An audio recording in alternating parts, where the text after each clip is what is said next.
आज हम भारत के कानपुर शहर की एक ऐसी दिल दहला देने वाली घटना पर बात करने जा रहे हैं जो एक परिवार के टूटने और भरोसे के खत्म होने की कहानी कहती है। ये एक ऐसी घटना है जो सोचने पर मजबूर कर देती है कि कोई पिता अपने ही बच्चों के लिए सबसे बड़ा खतरा कैसे बन सकता है।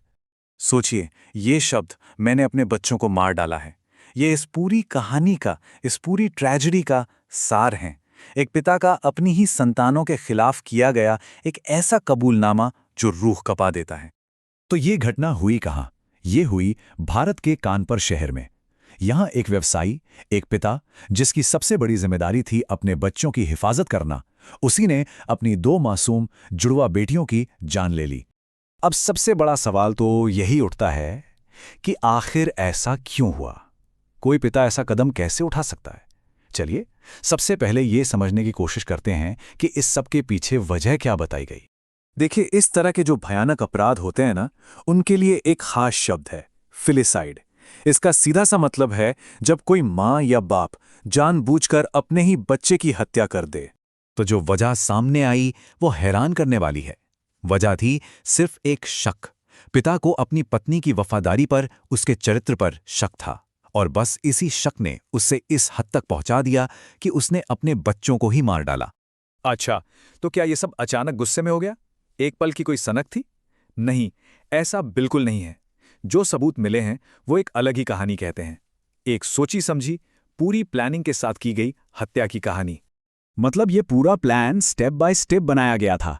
पहला स्टेप, शक के आधार पर यह फैसला करना कि उसे क्या करना है।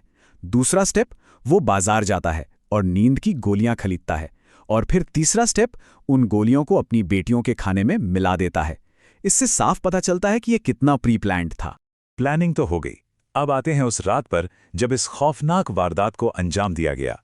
इस पूरी कहानी में जो सबसे दर्दनाक पहलू है वो है वो 2 मासूम जानें, 2 जुड़वा बेटियां जिनकी कोई गलती नहीं थी। उन्हें तो शायद पता भी नहीं था कि हो क्या रहा है। तो जैसा कि प्लान किया गया था, पहले बच्चों को नींद की गोलियां दी गईं और जब वो बेहोश हो गईं तो उस पिता ने चाकू से उनकी जान ले ली। तो इस भयानक काम को करने के बाद क्या हुआ? कहानी यहां खत्म नहीं होती।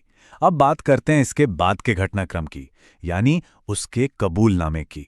तो चलिए एक बार पूरी घटना को सिलसिलेवार तरीके से देखते हैं। सब कुछ शुरू होता है एक शक से, फिर उस शक के चलते एक पूरी प्लानिंग की जाती है, नींद की गोलियां खरीदी जाती हैं, इसके बाद उस खौफनाक हत्या को अंजाम दिया जाता है और आखिर में पिता खुद ही अपना जुर्म कबूल कर लेता है। देखिए कैसे एक चीज दूसरी चीज की तरफ ले गई। तो ये पूरी कहानी हमें एक बहुत ही परेशान करने वाले सवाल के साथ छोड़ जाती है।